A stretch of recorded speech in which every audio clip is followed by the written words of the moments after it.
বিএনপির ইশতেহারে যে ৯টি প্রধান প্রতিশ্রুতির কথা উল্লেখ করা হয়েছে সেগুলো হলো: ১. প্রান্তিক ও নিম্ন আয়ের পরিবারকে সুরক্ষা দিতে ফ্যামিলি কার্ড চালু করে প্রতি মাসে ২,৫০০ টাকা অথবা সমমূল্যের নিত্য প্রয়োজনীয় পণ্য সরবরাহ নিশ্চিত করা হবে। অর্থসেবার এই পরিমাণ পর্যায়ক্রমে বাড়ানো হবে। ২. কৃষকের উৎপাদিত ফসলের ন্যায্য মূল্য নিশ্চিত করতে কৃষক কার্ড এর মাধ্যমে ভর্তুকি, সহজ ঋণ, কৃষি বীমা ও রাষ্ট্রীয় ব্যবস্থাপনায় বাজারজাতকরণ জোরদার করা হবে। মৎস্যচাষী, পশুপালনকারী, খামারি ও কৃষিখাতের ক্ষুদ্র ব্যবসায়ীরাও এই সুবিধা পাবেন। ৩. দুর্নীতিমুক্ত ও মানবিক স্বাস্থ্য ব্যবস্থা তৈরি করতে দেশব্যাপী ১,০০,০০০ স্বাস্থ্যকর্মী নিয়োগ করা হবে। জেলা ও মহানগর পর্যায়ে মানসম্মত চিকিৎসা, মা ও শিশুর পূর্ণাঙ্গ স্বাস্থ্যসেবাসহ রোগ প্রতিরোধমূলক কার্যক্রম সম্প্রসারণ করা হবে। ৪.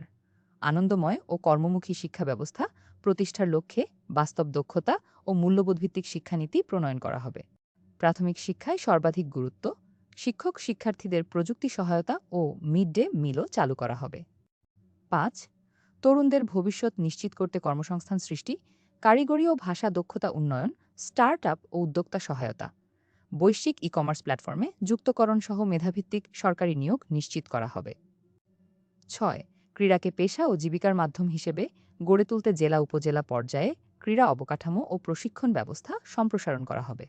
৭. পরিবেশ রক্ষা ও জলবায়ু সহনশীলতা জোরদারে দেশপ্রেমী জনগণের স্বেচ্ছাশ্রম ও সক্রিয় অংশগ্রহণের মাধ্যমে ১০,০০০ কিলোমিটার নদী খাল খনন ও পুনঃখনন, ৫ বছরে ১৫ কোটি বৃক্ষরোপণ ও আধুনিক বর্জ্য ব্যবস্থাপনা চালু করা হবে।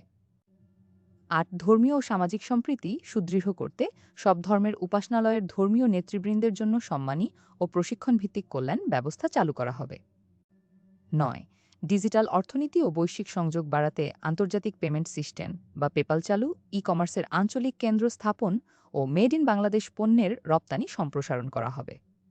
বিএনপি বলছে, এই ইশতেহার কেবল নির্বাচনী প্রতিশ্রুতি নয়, এটি একটি নতুন সামাজিক ও রাষ্ট্রীয় চুক্তির ঘোষণা। বিএনপি প্রতিশোধ নয়, ন্যায় ও মানবিকতার রাজনীতিতে বিশ্বাস করে। ক্ষমতা নয়, জনগণের অধিকারই বিএনপির রাজনীতির কেন্দ্রবিন্দু। লুটপাট নয়, উৎপাদন; ভয় নয়, অধিকার; বৈষম্য নয়, ন্যায্যতা। এই নীতিতেই রাষ্ট্র পরিচালিত হবে।